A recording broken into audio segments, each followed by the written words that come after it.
Hey guys, Simon here from Velo Performance. Now, this is like a little introduction to the video that's about to come up because I thought I'd give it a bit of context. Because when lockdown hit, all the Southwest coaches down here in North Devon got together and decided to create a podcast for our athletes to help them out and understand a little bit more about nutrition. And it was good to get us all together and learn from each other. So they asked me onto the podcast to do a evidence-based podcast all about nutrition, what works, what doesn't work, what's on trend and what really shouldn't be on trend at the moment. So I hope you really enjoy it. It's quite a fun one. We cover loads of things about the base principles of good nutrition right through to hydration and what we need to focus on. So I hope you really enjoy this, and I hope you enjoy the fact that right at the start, Rob chucks a hand grenade straight in and asks me about fat adaptation. Anyhow, if you're new to this channel and you want to learn even more about training for older cyclists, you can go here. And if you like this video and you want to learn even more about nutrition, you can go here. Now, I've probably put my fingers in the wrong place, but hey, do you know what? You're all grown-ups and you can probably figure it out for yourselves. I hope you enjoy this video. I'll leave you to it. Thanks.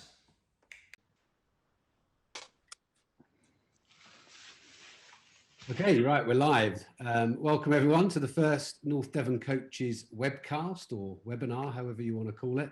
We're just going to do a quick intro. I think you all know me. I'm Rob Wakefield. I'm coach and owner at Propello Cycling Coaching. Louise?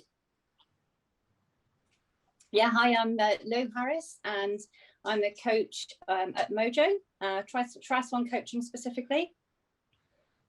James? Hi, James Lapish. How are you doing? I'm the owner and head coach at tryfitness.co.uk. Andy? Hi, yeah, my name's Andy Unstead. I'm head coach with Task Swimming Club and also my own business, Performance Swim Coaching. My name's Simon. I am the founder and the performance and nutrition coach at Triforce Endurance. We run all our coaching online.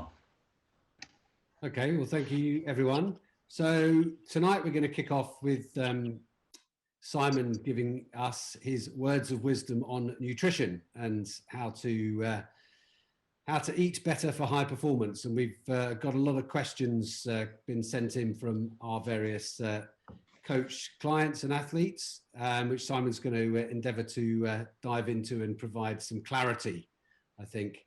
So to kick off, there seems to be quite a few questions around fasted training, fat adaptation, keto diets. There was 2 or 3 questions I had around this about the benefits of doing that. I would guess there are other questions from the 4 of you as well. So why don't you kick off and give us a bit of an explanation about that, Simon? I think when you guys sent me those questions, the first thing that I looked at is, and I've talked about this a lot with the people that we coach, is that a lot of people are looking at these diets and I see them as a 1%er. They are to augment really good training. So the training is the first thing that we need to look at, and then the diet is the thing that comes in second. If you're trying to augment that training adaptation. And I think the thing is, when people are looking to do fasted diets or high fat diets, what they're trying to do is improve their fat oxidation, and they're also trying to improve mitochondrial biogenesis.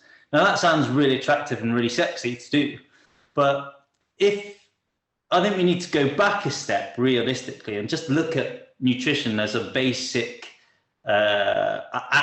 understanding and figure out what we actually need to be doing regularly, like you would do with training. There's no point in going fat adapted and keto adapted if your training is rubbish and your nutrition generally is pretty poor, and then everything else off the back of it is pretty poor, like your sleep and your hydration, because these things I look at are your 99%ers. You could be ketogenic and high fat and very unhealthy along those lines.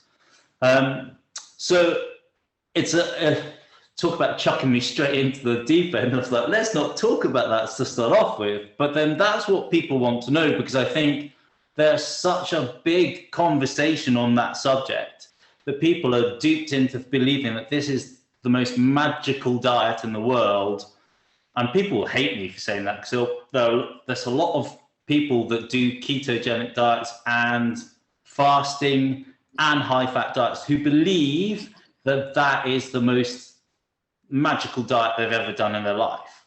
But I've seen in practice that these diets can or don't work and can be quite detrimental to performance and health if you do them badly. And even if you do them well, they don't quite work for what people want to get out of them. And I think realistically what we need to do is take a massive step back and look at what's really fundamental in good nutrition to promote health and to promote performance and recovery. And there are some basic fundamentals that I always start with people when we work with our athletes at Triforce. And that's to look at making sure they're eating enough protein so that they get recovery and lay down lean muscle mass. They're eating adequate carbohydrates to make sure that they can perform their hardest training sessions and recover from those adequately and optimally. They're also making sure they're not under eating carbohydrates, because carbohydrates are health giving. A lot of people will argue that point, but if you're eating complex whole food carbohydrates, they give you lots of fiber and pre and probiotic fiber, which is good for gut health. And then you need to make sure that you're eating enough fat to improve your hormonal function and your immunity. And that means monounsaturated fats, polyunsaturated fats, and omega-3 fats in your diet. So where do we start off that? Because I think that's the most important thing to talk about. We can talk about whether fat adaptation works or all these weird and wonderful diets, but actually ultimately they are the 1%ers. And in my mind, if you look at the science behind ketogenic diets and fat adapted diets, they are maybe not the best diets for different populations. So older populations, I was looking at and thinking, I don't think low carbohydrate diets and low protein diets are good for older athletes. We're trying to hold on to lean muscle mass, not ruin it. Yeah. And I think if you're trying to train and be fast, you need carbohydrates to put out big numbers and recover from those training sessions. If you're low on carbohydrate, you just can't do that. So let's talk about basics to start off with. I think that's probably the right thing. I was just going to say, I think, there's a lot of people out there I see who are really trying to finesse their diet by doing all this sort of macro, finessing the macros, etc., trying to get more out of it, who are eating, I don't know, 800 to 1,000 calories fewer than they need. Yeah, so that's not finessing your diet. But that's what I mean. They think they're trying to finesse their diet, but actually the major thing they're getting wrong is they're just not eating enough. Yeah, sure. So let's talk about that to start off with. For the most part, most people need to eat adequate calories, which is the energy that you have or that you consume. It's food that gives you energy to be able to train. If you're under fueling, you are underperforming and under recovering. And that's an issue. A lot of people, a lot of long distance athletes, when they aren't really paying a particular attention to their nutrition, they generally underfuel. It's rarely that you see a lot of people overfueling in their training. And that's why there's a lot of conversation about reds at the moment. And I think number one, first and foremost, you need to talk about calories. Make sure that you get plenty of calories in, regardless of whether you go high carbohydrate, high fat, anything of those of that nature. You need to have the right amount of calories in your diet to start off with. Simon, can I just ask you, would you mind explaining Red S just for some people that might not understand? So it's relative energy deficiency in sport, and it's more than a calorie equation. And the way that I understand it is it's basically overtraining, underfueling, and it affects how you recover and it can massively affect your hormonal function, your bone function. It can really affect you in a negative way. And it's not just for females, because I think a lot of the conversation is all about females being underfueled and how it affects their monthly cycle, but it can also affect men as well. And people don't talk about it enough. I'm going to be honest, it's not my area of expertise, but I do understand it to a certain level.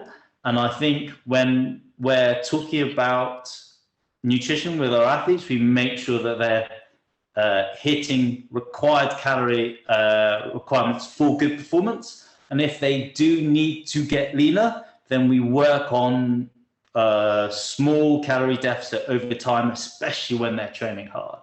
And I think that's really important. Yeah. Yeah. Thank you. Basically, you talk about producing and accelerating into a catabolic state, and when you get down to sort of bone deficiencies, that's just, it's so dangerous, particularly for the older older generations or whatever. Yeah. So let's talk about fasting and things like that in a minute. But if we go back one step and just talk about baselines and this is what I talk about with our athletes when they come on board, and we remind them regularly, is that when we talk about baselines of understanding what you should have in your nutrition to make sure that you recover well, perform okay, and you're supporting your immune health and your hormonal health, calories is number one, hitting your daily calorie or just under if you need to lose body fat or lose weight. And then we look at protein as sitting at the top end of the table. So we need to make sure that athletes who are training hard are eating between 1.6 and 1.8 grams of protein per kilogram of body weight. And for older athletes, I think this is really important. So as you get older, you start to lose muscle because of sarcopenia. And nobody wants to do that because our muscle is what powers our performance. So I say to athletes over 40, we need to be sitting around about 1.8 to 2 grams per kilogram of body weight to maintain lean muscle mass and just improve our recovery from our training.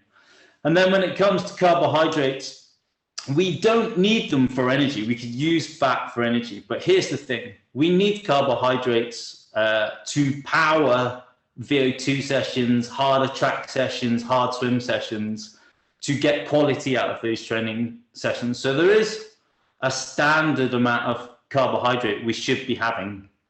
Now, minimal is 1.2 grams of carbohydrate per kilogram of body weight. But actually, to be honest, I think that in my mind is low. And if you look at the work done by Louise Burke, they talk about the standard grams of carbohydrates you should be having on a day-to-day basis. So low volume and moderate intensity should be between 3 and 5 grams of carbohydrate. Moderate volume to moderate intensity between 5 and 7. Now, if you do a quick calculation, you'll realize that a lot of people don't hit this, even from the moderate volume to moderate intensity. And high volume and high intensity, you should be having between 8 and 12 grams of carbohydrate per kilogram. Now, when you do that maths, I can almost guarantee that a lot of athletes don't even hit that. And that could be a problem for quality in training. But personally, I say minimally, I think we should be having as athletes, just for health, just to make sure that we're getting the right amount of fiber, prebiotic fiber and probiotic fiber in our diet. We need about 1 to 1.2 grams of carbohydrate per kg. Hang on, just last thing, fat, really important. That should be about 15% minimally of your total calorie intake. And when you look at, so studying nutrition with MNU, they talk about sitting at between 22 and 20 or 20 and 23% of your calorie intake to make sure that you protect your hormonal health and your immune health too. those are the baselines. That's what I consider as being a really good way at looking at your nutrition to start off with. So one question that came up a few times, which is absolutely related to that. So, if people have got those quantities in their heads and they go out and do a long ride and burn 2,000 calories, do they just use those percentages for this, let's say the 4,000 calories they've got to consume that day?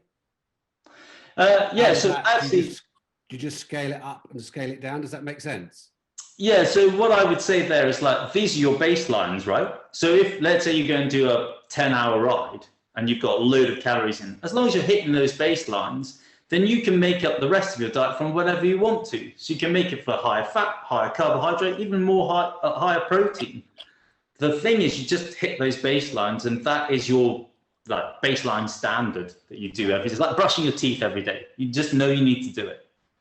Yeah, because I think, fueling for those big sessions, you actually, you need to get lots of calorie dense, low volume foods in you. Otherwise you'd never have a chance of even getting close to getting an Yeah, and I guess you also have to factor in what you're going to be doing the next day and the day after that, etc., etc. So if you've gone and done a really long ride and you've got not very much training to do the next day or the next day and next day because you've got deload, then you could potentially, well, you can eat on preference, but if you didn't want to eat so many carbohydrates, you could go higher fat. Definitely think about it in those terms. But for the most part, as long as you hit those baselines, you can eat on preference. Eat what you want. Yeah. Okay. So so just going back to the fasted rides then. Yeah. Most people, if you were going to give advice for your sort of average athlete out there about fasted rides, what would your recommendation be? Okay, so not just fasted rides, fasted runs, fasted anything. There's two things I would say about this. Is that the reason why people do this is because they're trying to improve their fat oxidation, but actually there's an underlying feeling behind the people that I talk to that if you go out and do fasted rides, you're ripping off body fat and you're losing weight. Yeah, that's not how it works. When you're riding fasted, you are upregulating your body's ability to use blood lipids as fuel.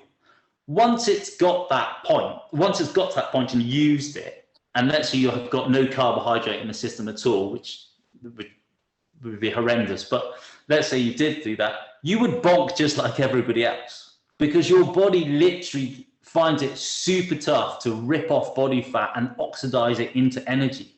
So when we talk about fat oxidation, we should be talking about blood lipid oxidation. And that's what they're trying to do. They're trying to make their body more efficient. And yes, do you know what? I think generally what I'd say to people if they want to do it, if you want to ride fasted, let's face it, if we get up in the morning and we swim first in the morning, some of us have a coffee because we don't like to eat, and then we jump in the pool, do an hour's swim, and it could be quite tough. But that's a fasted training session. It doesn't affect us. We don't generally even think about it. We just crack on and do it. So we can do a couple of hours fasted if you want to. Personally, I would say if you're an older athlete, I would do that as it's termed in the nutrition world as protein fasting. So you have a whey protein shake with water, and you have that before you go out. So you make sure that you are retaining as much lean muscle mass as possible.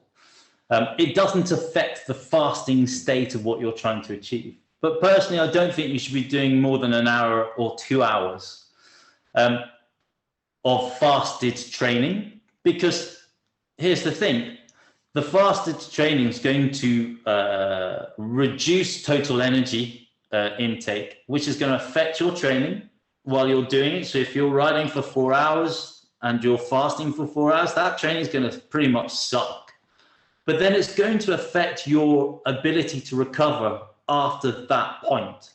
And there are other cool ways that you can create the same fasting effects by actually eating normally in your training, and then just going low carbohydrate after your training session, which means, if you think about it in those terms, it means that you can go out and ride, eat and fuel for that ride, and actually ride that ride with confidence and intensity. And then you can come home and you can eat a high protein meal and a high fat meal, and you just reduce your carbohydrate intake and you're still getting the same benefit.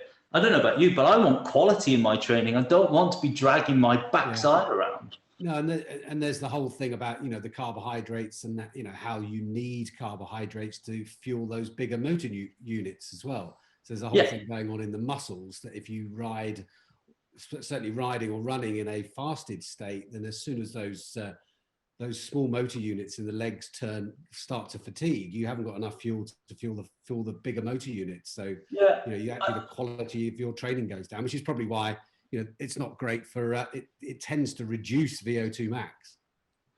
Yeah, exactly. You know, again, if you look at the science between high fat diets and high carbohydrate diets, you just can't produce the same quality in training with a high fat diet as you can do with a high carbohydrate. And that's basically, it's affecting your ability to use oxygen within those training sessions.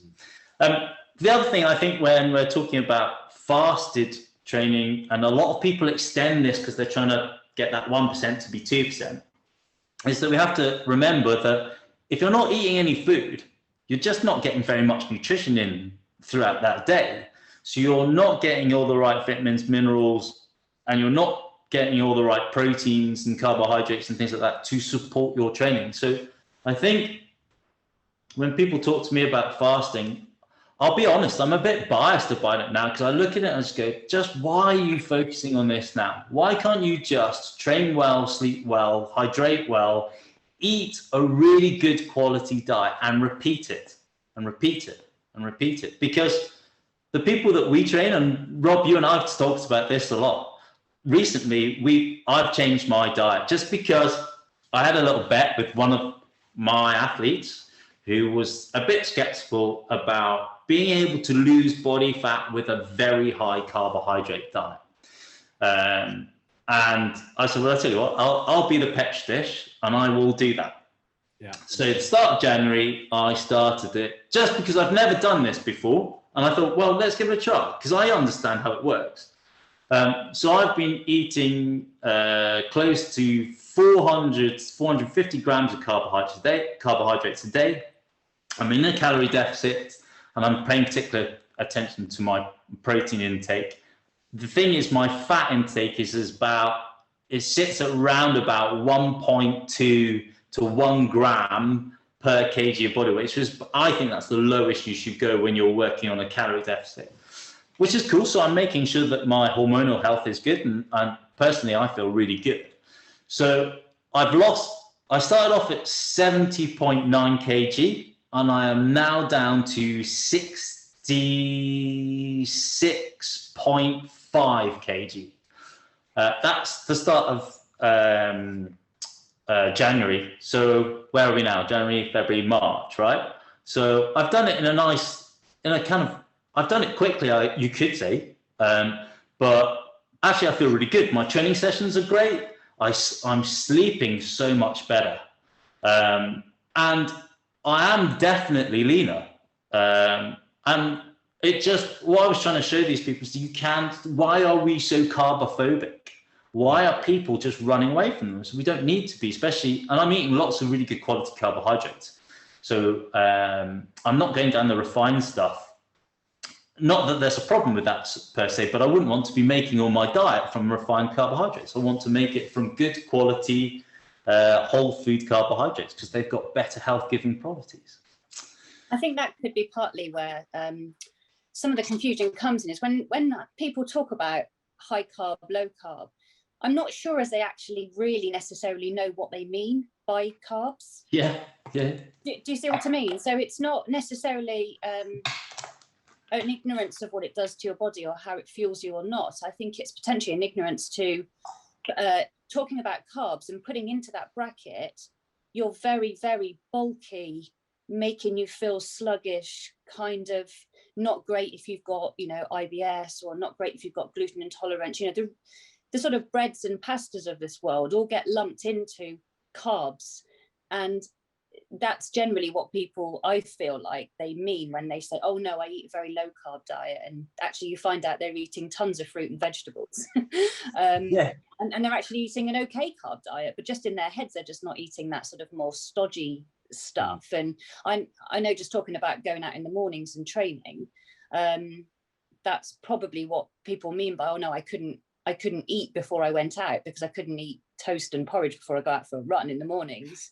But maybe it's just about rethinking that and thinking, actually, it's really interesting what you're saying about having a protein shake. Actually, that could be fantastic for quite a lot of people who can't physically get those big meals down them in the morning. Yeah, so there's a bit where we talk about training fasted and how we train fasted, and also the reasons. Quite a few of my athletes have got children, have got families, and trying to get that hour 20 maybe training session done in the morning, which if they lay in till maybe 7 o'clock, the only way they can actually get it in is to go out and hit it at that point. If you actually eat and then wait till your food is settled, then it's pushing, you know, 10, 11 o'clock, and your family day has blown. So going out, I mean, the amount of glycogen one stores in our body depends on our frame size. Lou, you being tiny compared to themselves and Andy, your glycogen storage number would be particularly small compared to us. But training, to use the word fasted, I wouldn't actually be using it fasted because it's not for that specific purpose that you're mentioning, Simon. But training hard, and you can still push the big numbers, be it run, swim, or ride, as long as you hit into the food afterwards. Even I think it'd be hard for somebody to get a protein shake into the system and then put in a good physical hard session. I know I can't in the water, and I certainly can't if I run, because I'll be pulling Coming back up. Yeah, absolutely. Not stay there on a ride. I probably could do. Of course, I might test it actually this weekend. Do an FTP on fasted and drink, but yeah, training having not eaten isn't, for a family, it is often the only way you can get those sessions in. yeah, What sort of, you talk about good carbs, Simon. I mean, what just for the people that are going to see this, what sort of examples could you give of good carbs that you're eating in your diet? I don't really like the terms good carbs, bad carbs, because actually, you know, rice, pasta, noodles, potatoes, sweet potato, butternut squash, green veg, they've got such health-giving properties that if you eat them in such a different variety and you make variety within your diet, you should get pretty much good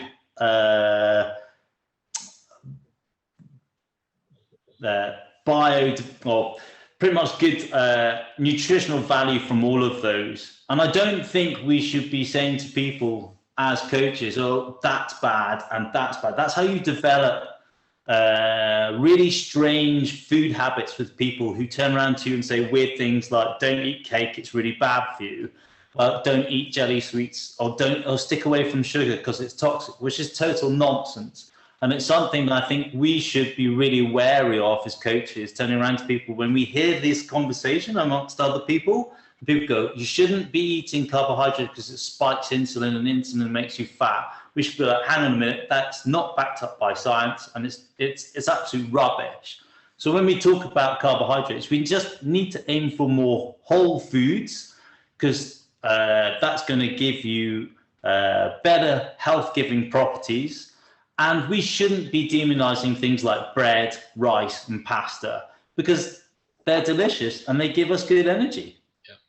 Yeah, I remember listening to a nutrition podcast or something some time ago, and the guy presented, you know, he started out with the line, look, I just want to get one thing clear, no food is bad food.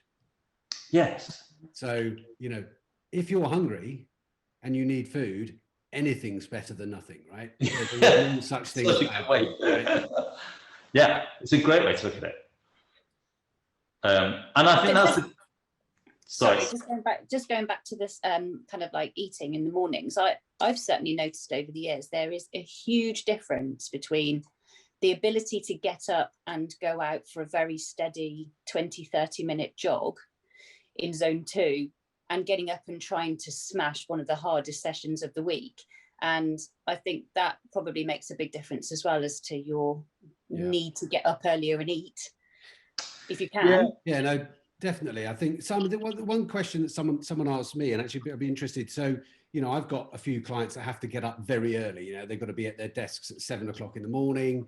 They train at 5:30 in the morning, and they do things like eat. You know, they'll have a bowl of porridge at 11 o'clock at night before they go to bed. How much of that, you know, if you do something like that, how much of that stored glycogen is still in the muscles the next morning if you carb load effectively late at night?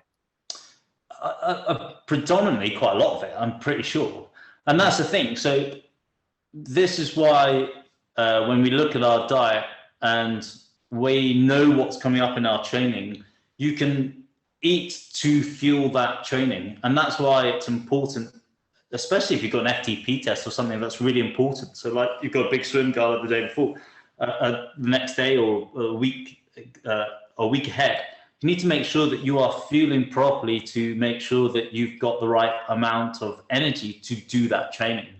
How many people do we know that take their foot off the accelerator on that front and they don't really look at their training because they're one of these people that looks at training peaks on the day, every day, and never looks forward. And then they go, damn it, I've got a VA2 set today, and in 2 days' time, I'm doing quite a tough tempo set on the run. And then they're just totally underfueled for that. So I think to answer that question is, yes, you could eat later on in the evening and have quite a high carbohydrate meal, and that would easily then fuel you early in the morning for your training.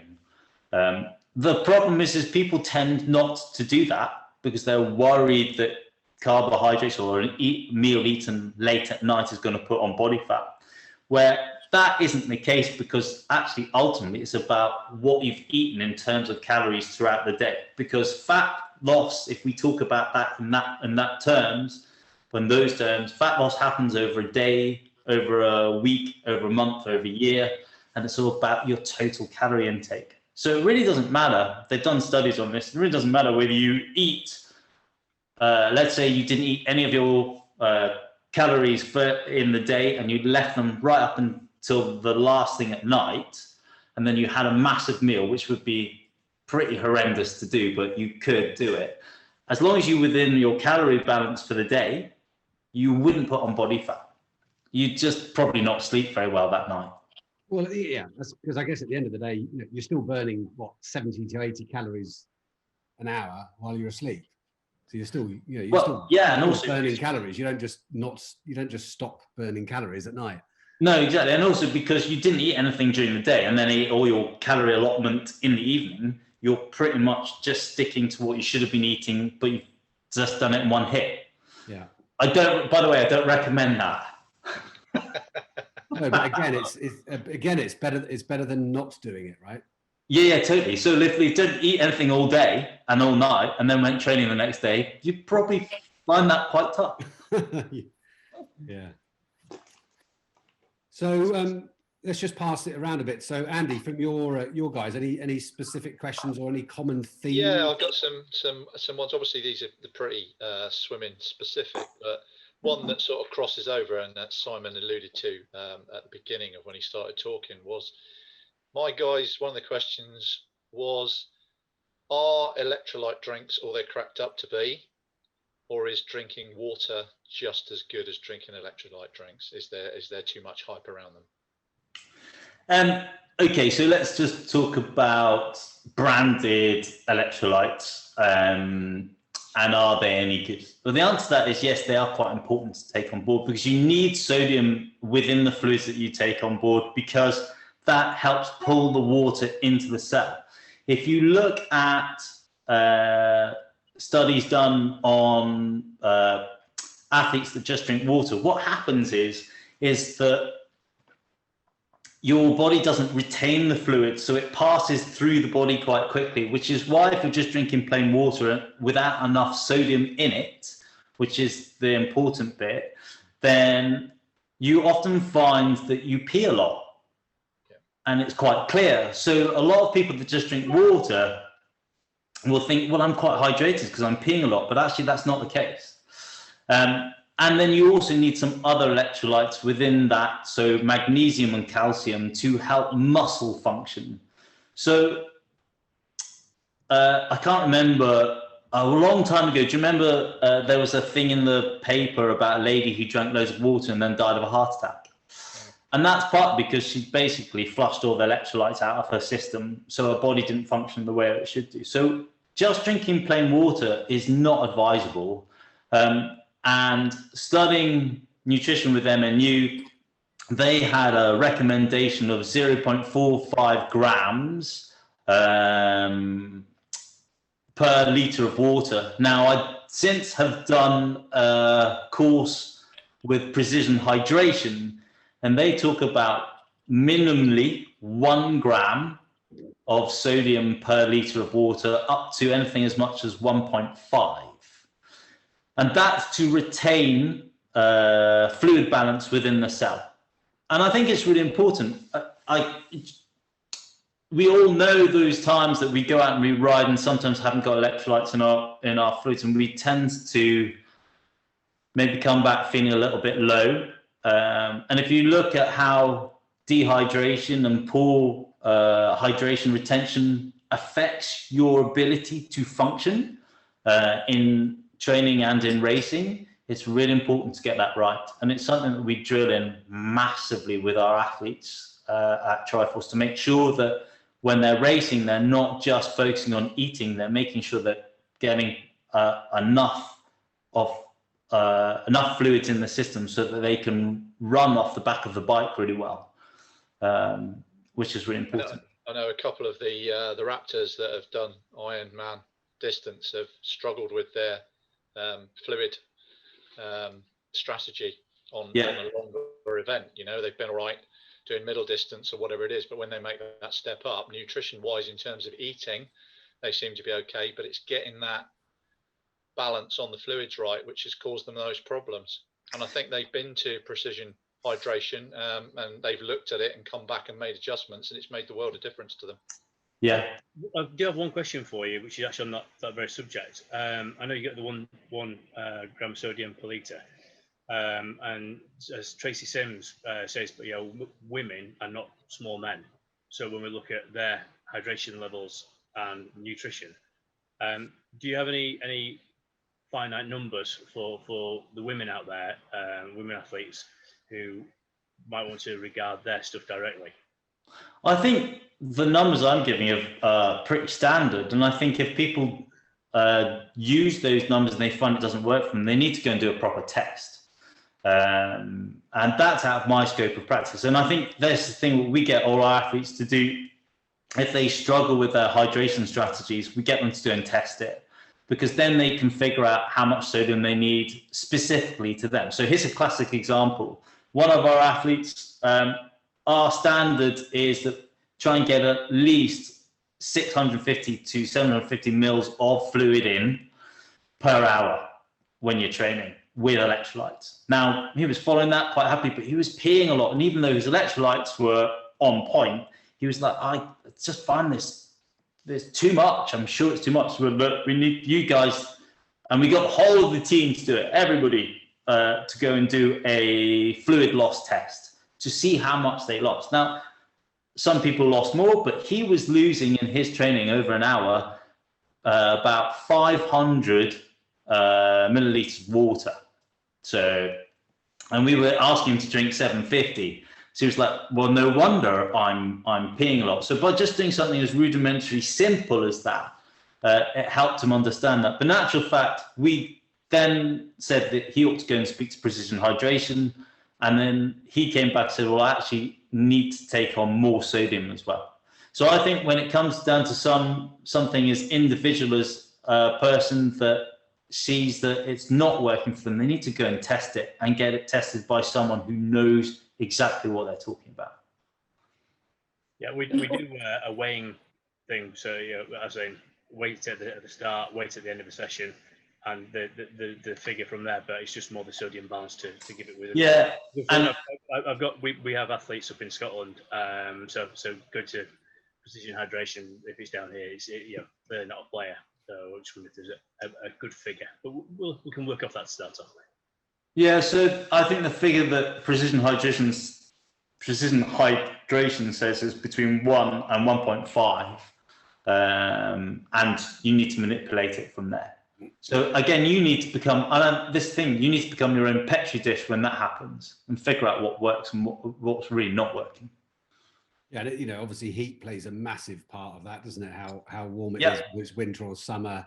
You know, I remember doing an event in the Alps in 2015 where I was on my bike for 8 hours and I did 18 liters of electrolyte and didn't go for a wee.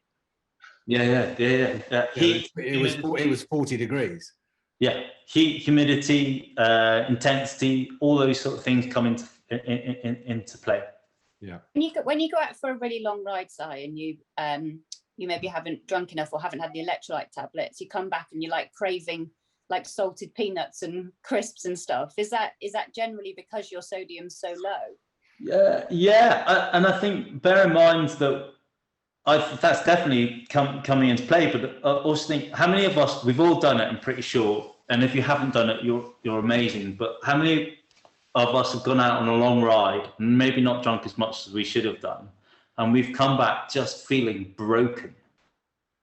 You know, and we've all felt that, and we may not have put it down to the hydration side of things. Maybe, I haven't feel very well, I'm not really that fit. You know, what's going on here? But I know when you come back and you're dehydrated, it affects you so badly the next day. You almost feel like you've been like run over by a bus, or you've got a bit of a hangover. So hydration, just to push that point home, is that hydration is so important to get right. Yeah, exactly. Yeah. No, I've definitely felt like that. And then you sort of wee strong tea. Yeah, eventually. Exactly. So to answer your question, yes, drinking straightforward water is not advisable. You need electrolytes in your. But I think it's also, you know, I've certainly done it before. Maybe been out sort of training in Mallorca, and you have a couple of coffees in the morning because it's great. You don't have to go to work, so you just have a bit of a lie-in, a few more coffees, and head out and you have a coffee stop and maybe a Coke or something, and then you come back, you have a few beers in the evening, and you look at all of that and you think, you know, you can try and hydrate as much as you like, but you're not really helping yourself because you're drinking a lot of coffee. And yeah, I don't advise trying to replace water and electrolytes with coffee and Coke. Or beer. Red wine's fine, but coffee and cake, no. But we all do it. Let's be honest. Well, it's that Erdinger beer, isn't it? It's meant to be like the athlete's beer, Erdinger with electrolytes in it. But yeah, I think alcohol free, maybe. Yeah. It's actually, if you have that really cold, it's quite nice. I won a case for a race series I won a long time ago.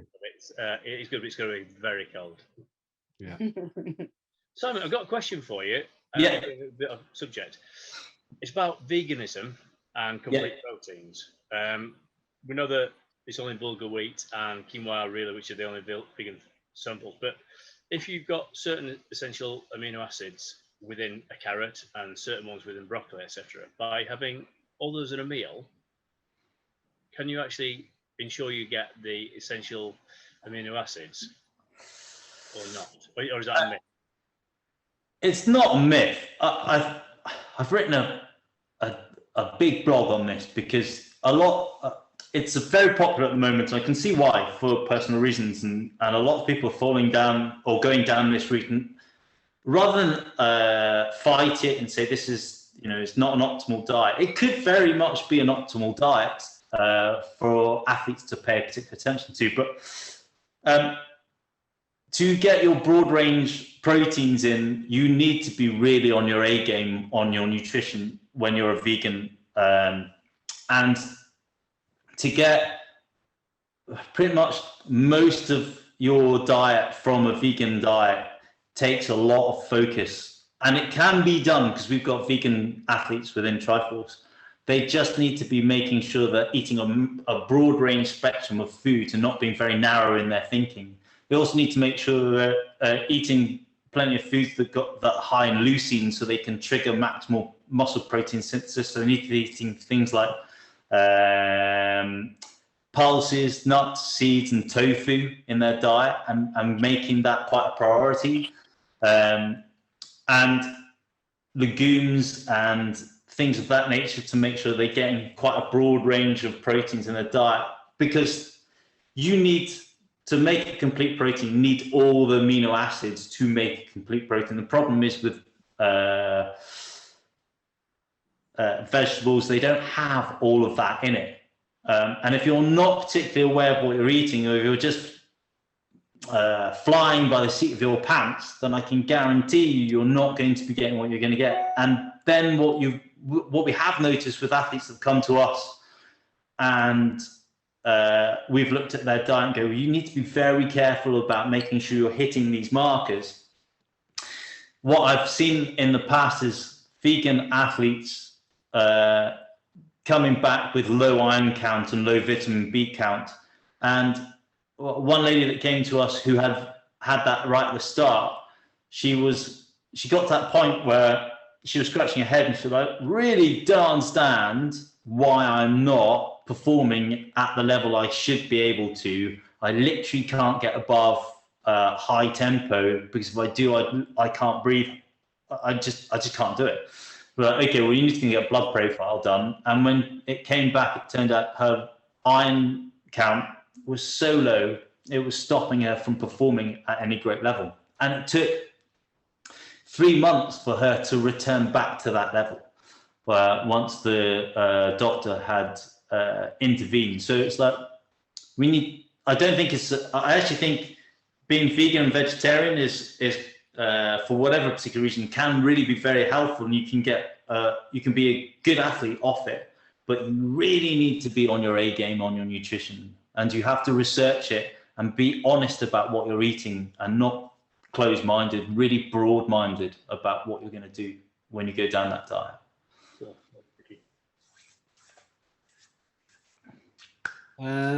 I had one question here, Simon, about fueling on any recommendations about fueling and what your diet should be on recovery days. So days where you don't have any training or you've got very light training. Should you do anything differently on those days? I'll go back to what I said. Stick to the baselines that I've given you, and make sure that you are hitting those markers, and then eat what you like, as long as you're within calorie balance. Just be flexible with the food that you're eating, because it's food you're eating. It's not just energy. It's stuff that makes you feel good, right? So, yeah. Best thing I can say is just stick within those base guidelines, and then, if you've got a really tough week coming ahead, then you probably want to have more carbohydrates. If you're not doing very much more than that, you could have higher protein. Let's say you're not doing very much intensity, you could have a higher protein diet and higher fat diet, if you so wish, because you fancy more, I don't know, avocado with your meals and things like that, but realistically, it comes down to preference, sticking with the calorie balance, hitting those targets that I talked about right at the start, and then just being a bit free with your diet. Yeah, sounds like good advice. Does anyone have any other questions from their... Yeah, I've got a question for you, Simon. It's obviously quite specific to the swim guys again, but one of the issues that they all have is their fueling strategy for an all-day gala, where they can potentially have 1 to 2 hours, maybe plus, between events. So they may, for instance, have a 400 or a 400 IM, heaven forbid, first thing in the morning, and they might be waiting for 2 hours for a 50 fly, and then another hour and a half for 100 free, or whatever it might be. And it's that getting that strategy right, so they arrive for each race in the best place they can be. Yeah. Okay. So again, leading up to the meet and leading up to any race, you need to pay attention to what you're going to eat 2, 3, 4 days beforehand, so you've got plenty of energy to be able to do the training or the race or your meet, and then on the day, I think realistically, you don't want to be eating lots of foods that are going to make you feel digestively uncomfortable.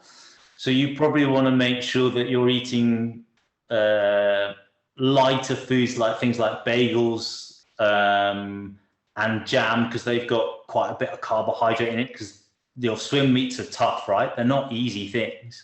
No. So you're going to want to have carbohydrates in the diet. And then eating small snacks like some kind of energy bar that's like a flapjack or something like that, which would help them. And basically not going out and eating pizzas and chips in between your meats. Maybe not really great. Although these are kids, right? And these kids are probably going to think about that. So let's have chips and so hang on a minute. If you want to perform really well, and if you don't want to have digestive upsets, then maybe you shouldn't be eating, stodgy, fatty, refined food that's not going to give you lots of energy instantly. You want to make sure that you're keeping that on a level. And then same thing, focus on your hydration, because these sessions, these days are long in kind of warm conditions, I should imagine. Yeah, very. Yeah. Because some of the guys, they always used to, and some of them still do it, is they buy, the old-fashioned jellies, the squares that you used to buy, that you'd melt down, and they literally eat like squares of those over a period of time. What's your thoughts on that? Yeah, do you know what? They can work, and it's definitely going to give them energy, but I just think maybe when you look at your nutrition, it's like there are better things you could be eating that might be a little bit more health giving, but can still give you the same energy. I just think those jelly things, I can understand why you do it, because you don't want to fill your stomach up. You don't want to feel heavy, and you certainly don't want to have any digestive upsets. But I'm not saying go and eat a whole blown like loaf of bread or anything like that. But it's just like you maybe could change that thinking a little bit within them and say, look, maybe have things like jam sandwiches or like something that's lighter than and better from an energy perspective than that. Sure. Although there's nothing wrong with jelly beans. Alongside that, what they've asked about carb loading prior to it. When should they start the process? What should they do? And what's the best practice in regard to that if it was a 2-day gala over 8 hours for each day? Yeah, okay, so standard practice for carb loading, if you look at Louise Burke's stuff that she puts out, generally it's between 3 or 4 days before a meet or 3 or 4 days before a race, you should be having between 7 to 12 grams per kg of body weight of carbohydrate. Sticking within calorie balance, and that bit's important, Yep. But 7 to 12 grams of carbohydrate 3 or 4 days before a race. But here's the problem with that, is if your athletes have never tried that before, that's a lot of carbohydrate. You just need to work out. So you take out 12 grams of carbohydrate per kg, you put your weight into that and figure out how many grams of carbohydrates that is, and then work out the calorie content of that. That will be very close to your calorie intake for the day. And that means all your calories are going to come from carbohydrates. Yeah. Now, digestively, you're going to struggle with that. And that could really cause a problem. So what I generally say to my athletes is, let's think about it in a way that's going to be easier for you to do digestively. So over 5 to 6 days, I want you to have between 5 and 7 grams of carbohydrate per kg of body weight. And that then allows you more wiggle room for things like fat in your diet and protein in your diet. So you can eat more normally. You just need to spend a little bit more time getting there. And it should get you to a point where you'll have plenty of energy for your training, but it won't give you that digestive upset that you potentially would get if you just suddenly spend 4 days eating lots of carbohydrates. Sure. I think actually you might be surprised. Living with a junior swimmer, a good one, you'd be surprised about how many carbohydrates they can put away on a daily basis. It's obscene. So in fact, us as athletes, we've all eaten a lot, but junior swimmers, Andy, you live with 2. Oh, they just eat. They're always hungry, aren't they? Always hungry. Just eat. But then here's the thing: you've just proved something, James. Is that you were saying you'd be surprised how much they can eat, but they do that regularly, right? Oh yeah. It's a constant. So the idea of carb loading for an event for well, for my daughter anyway. I'm not saying about the others because I don't really feed any others. Yeah, she's on a constant. Yeah, so she effectively has trained her gut to be able to tolerate that amount of carbohydrate. Yeah. The reason why a lot of people struggle with carbohydrate is because they're carbohydrate phobic and they don't eat enough. And then when they do suddenly chuck it in, they struggle with it. Yeah. Yeah. See. Okay, guys. Any other questions before we wrap up? No. Sorry. I know quite a lot of people ask about, certainly in long distance triathlon, they ask about gels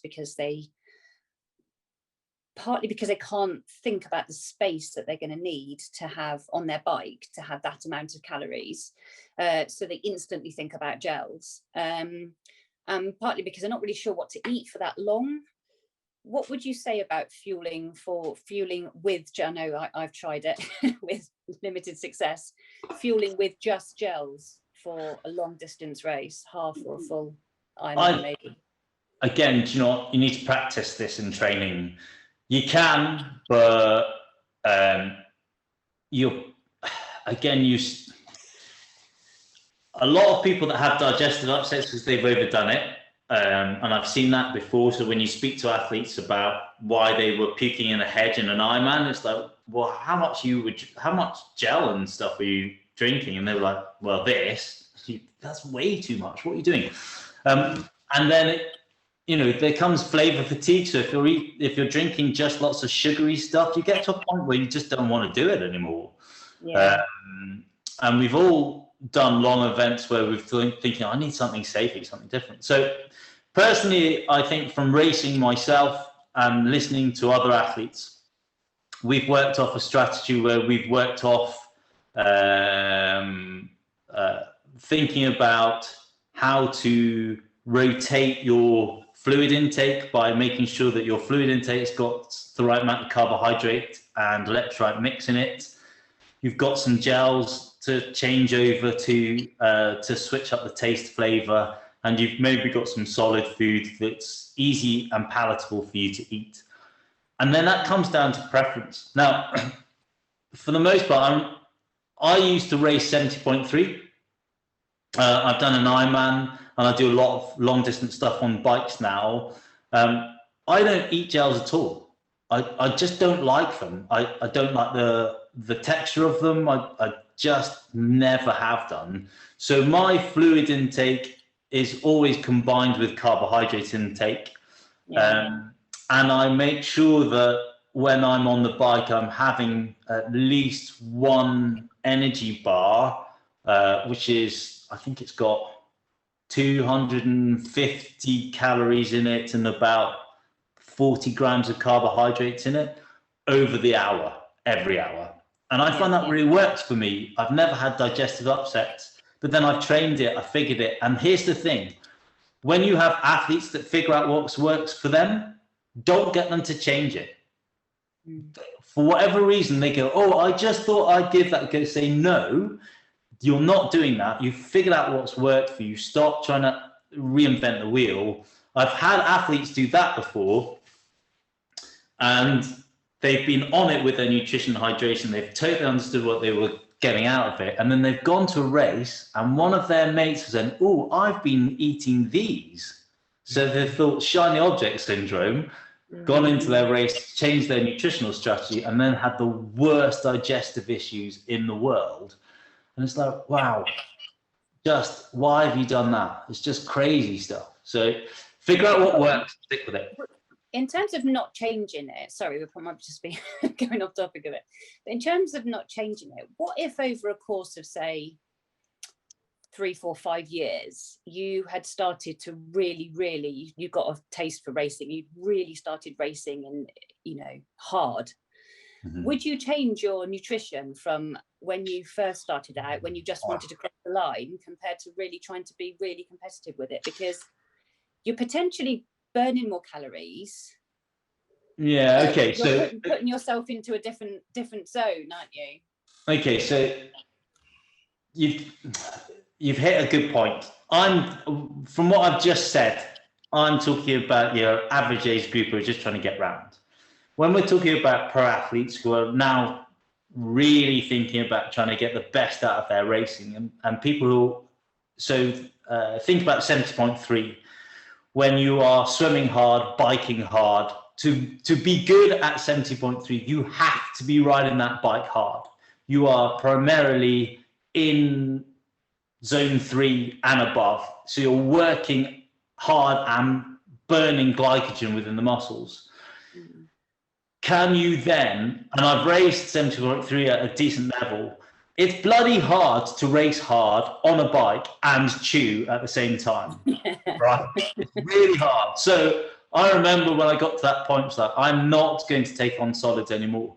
I'm only going to take my nutrition on through my hydration mixes, because it's easier to do that and it works. And then you need to change your nutritional approach, definitely, for sure.